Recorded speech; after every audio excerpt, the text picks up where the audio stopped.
Hello again, everybody, and welcome to another word from Pastor Dan. I just want to take a quick moment to say thank you to everybody that's been watching the videos and subscribing to the channel and liking the videos. It's really been awesome to see so much support, and I really appreciate that from you. Please feel free to keep sharing these out to people who you think might be interested in this kind of content. Again, I very much appreciate you. This week's passage from the lectionary comes from the first book of the Torah. That's right, the book of Genesis. And it's one of those texts that involves themes like fear and trust and consequences and acceptance, lots of stuff that is very much relatable. It's also a passage that is so well known, it's actually not that well known at all. What I mean by that is that when I tell you the passage, those of you that are familiar with the Bible will recognize the passage right away. And in fact, even if you're not very familiar with the Bible, if you're just familiar with U2's song catalog, you'll also recognize this story right away. But even people who know it or think they know it very well often don't know what lies underneath it, don't know the depth and the meaning and the lessons that are involved in it, which is why it's important that we keep telling these stories and keep talking about these stories, even when we think we know them pretty well. So this is Genesis chapter 32, verses 22 to 31. And it tells us the story of Jacob. Jacob is the son of Isaac, the grandson of Abraham, the brother of Esau. And this particular portion of Jacob's story is Jacob wrestling with God, right? Right away, the light bulb goes on. Oh, yeah, I remember that part, Jacob wrestling with God. Even, like I said, just U2 fans are going, oh, yeah, Jacob wrestled with the angel, and the angel was overcome from bullet to blue sky. But do we know what lessons are there? Do we know what's really going on in this story for us to glean? Well, let's read through it together and see what we can find, shall we? Again, Genesis 32, verses 22 to 31, and this is from the NRSV. And it reads, "The same night he got up and took his 2 wives, his 2 maids, and his 11 children, and crossed the ford of the Jabbok. He took them and sent them across the stream, and likewise everything that he had. Jacob was left alone, and a man wrestled with him until daybreak. When the man saw that he did not prevail against Jacob, he struck him on the hip socket, and Jacob's hip was put out of joint as he wrestled with him. Then he said, 'Let me go, for the day is breaking.' But Jacob said, 'I will not let you go unless you bless me.' So he said to him, 'What is your name?' And he said, 'Jacob.' Then the man said, 'You shall no longer be called Jacob, but Israel, for you have striven with God and with humans and have prevailed.' Then Jacob asked him, 'Please tell me your name.' But he said, 'Why is it that you ask my name?' And there he blessed him. So Jacob called the place Peniel, saying, 'For I have seen God face to face, yet my life is preserved.' The sun rose upon him as he passed Peniel, limping because of his hip. May the words of my mouth and the meditations of my heart be pleasing in your sight, O Lord. Amen, amen, amen, amen."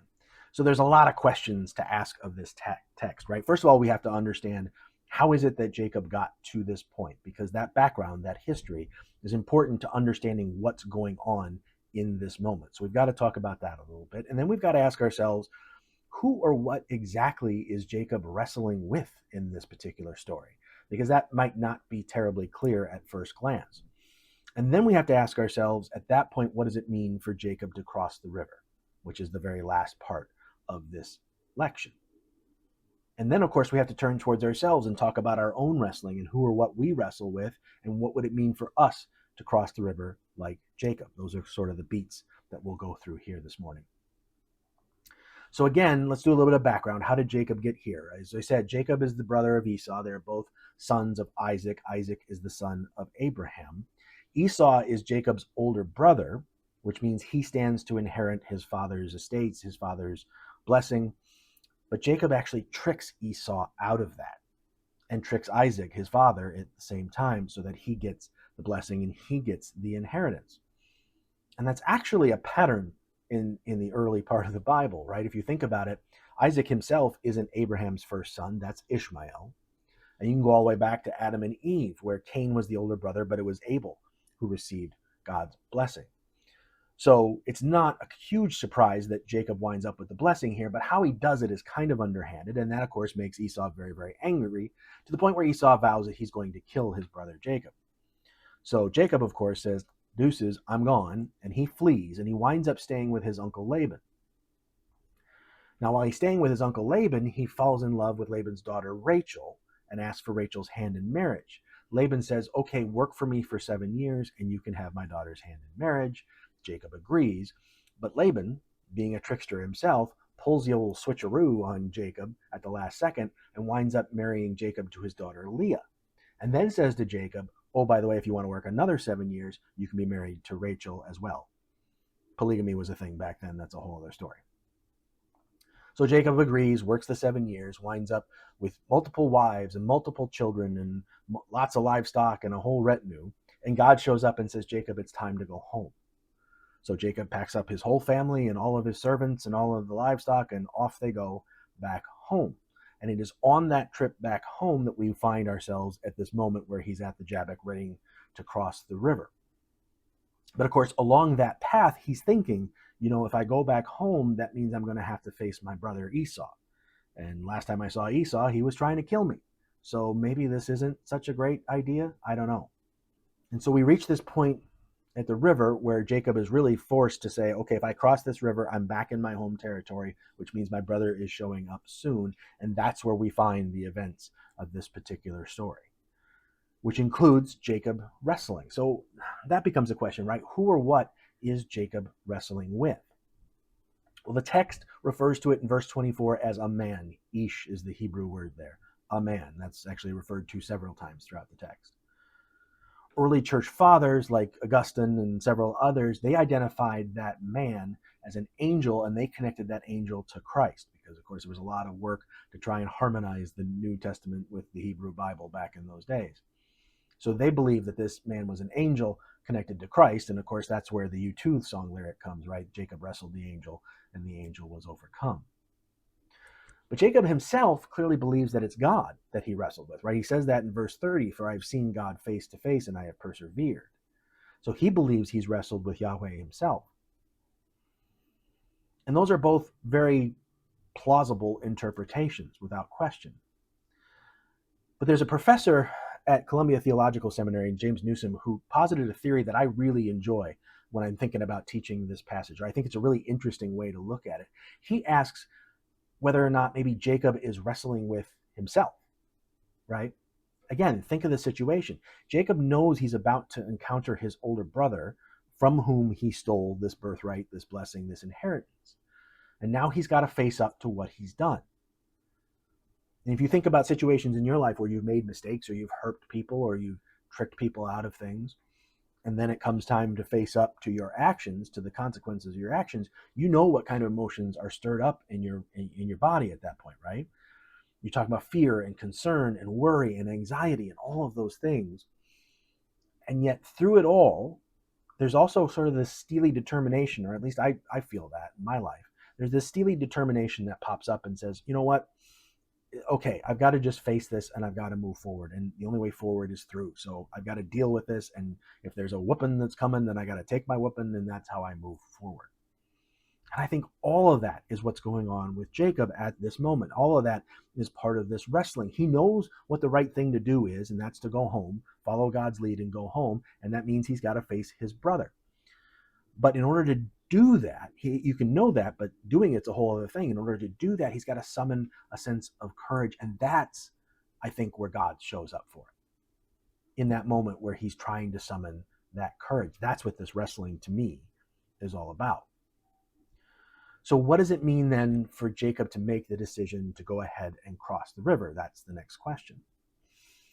So Greeks had two words for time. One of those words was chronos, which is where we get chronology. It's counting time, right? It's seconds, minutes, hours, days, months, years, that kind of thing. That's chronos time.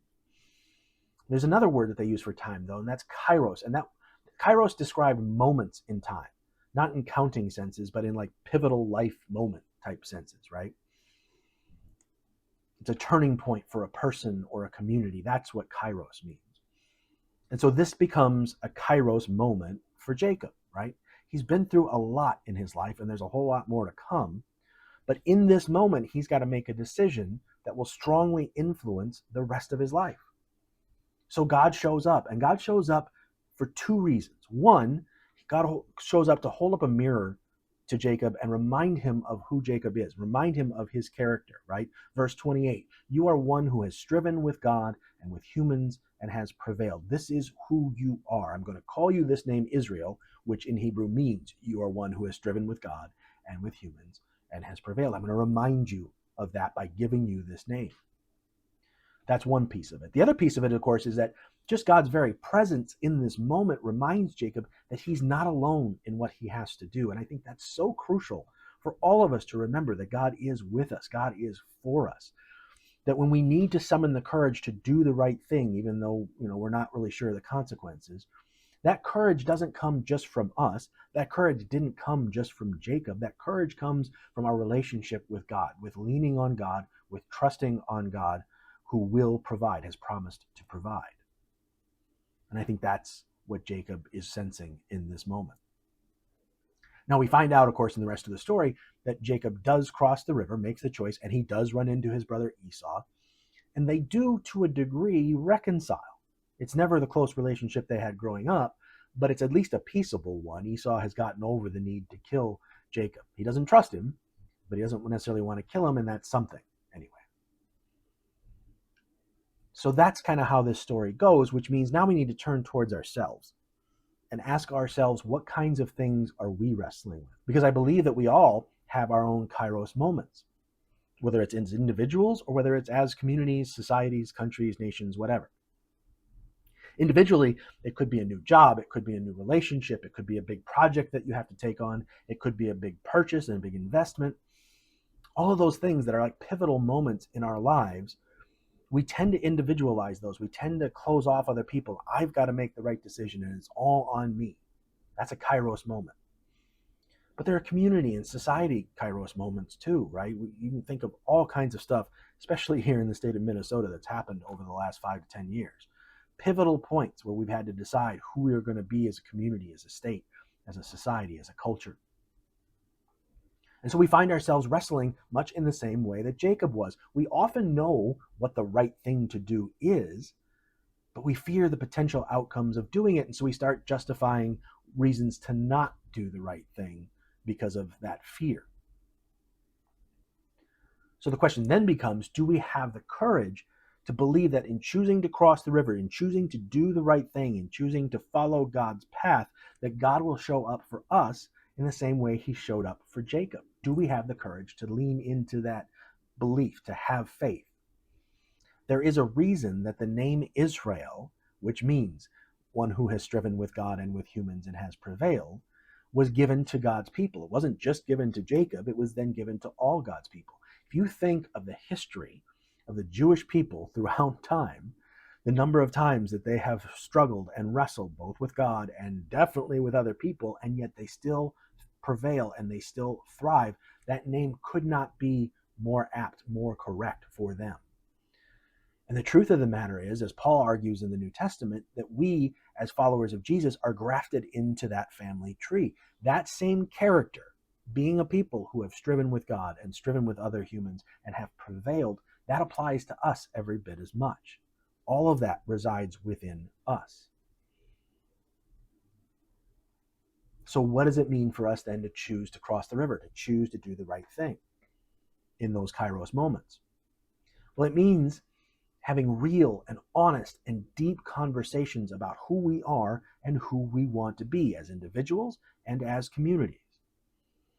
Recently, I saw the movie The Odyssey. I don't know if you've had a chance to see it yet, but I highly recommend it. It's a brilliant film. And it's a 3,000-year-old story, but yet the themes that are involved and the questions that it asks could not be more relevant than they are today. The author Homer and the director Chris Nolan are asking the audience, what kind of society do you want to be? Do you want to be a society that works together and takes care of each other? Or do you want to be a society that looks to your own personal gain and leaves everybody else to take care of themselves? Because one of those paths leads to human flourishing and the other leads to definitely not human flourishing. So if we're asking ourselves that on a communal level, then we have to ask ourselves also on an individual level, do we want to be the kind of people that work together? Do we want to be the kind of people that take care of each other? Or do we want to be the kind of people that cling to what we have and decide we need to destroy those who disagree with us. Again, one path leads to human flourishing and the other very much not. Seriously asking those kinds of questions and having those discussions, both internally and externally as part of a community, doing that is part of what it means for us to cross the river. It's part of what it means for us to make that right decision and follow the path that God has laid before us. It also means actually following the example of Christ, laying down our power and our need for personal security, and instead picking up our cross and working for the benefit of others, not just ourselves. If we want the blessing that Jacob receives, if we want to know that God is there, we need to lean in to what God has said, what Jesus has said. Jesus has told us on the Sermon on the Mount, here's how the blessing comes, here's how it works. You must mourn for those who have been oppressed. You must adopt postures of meekness. You must hunger and thirst for righteousness. You must be merciful. We must be peacemakers. Those are the people who are blessed. That's how we know God is with us. That's how we know we're crossing the river. And while we can and should do those things individually, their power is amplified exponentially when we do them together as a community. So you might be sitting there right now thinking, well, Dan, I don't really feel like I'm in a Kairos moment. There really isn't that much going on in my life. I don't know what you're talking about. And that's okay, because Kairos moments don't happen every day, but there is one coming for you. And we as a community are certainly feels like we've been in one, like I said, for about 5 or 10 years. And so it's important to remember that Jacob's story is our story. That wrestling, overcoming that fear and crossing the river, doing the right thing, that's our story, right? The story that tells us that if we have the courage to wrestle with God and with others, we can and we shall prevail with God's help. We know what the right thing is to do. We know that we need to be crossing that river. And in the words of the prophet Micah, we know that the Lord asks us to do justice and to love kindness and to walk humbly with our God. Look at the verbs there. They're active verbs: doing justice, loving kindness, walking humbly. That means we need to lean into it. It's not enough to just believe the right things. You have to live them out. And nobody does that perfectly, and nobody does that exactly right every day, but it's the repetitive nature of it. It's the keep trying. It's the keep attempting to cross that river in the way God has asked us to do. That's how you live a Christian life. We need to do that as individuals, and we need to do that together, crossing the river just like Jacob. Amen? Amen. So thank you again for being here this week. As always, comment section's turned off, but I would love to hear from you. I'd love to hear what you think. I would love to hear what this stirred up in you. I'd love to hear who you think Jacob was wrestling with, and if in any way, shape, or form you think I'm wrong about how I concluded that.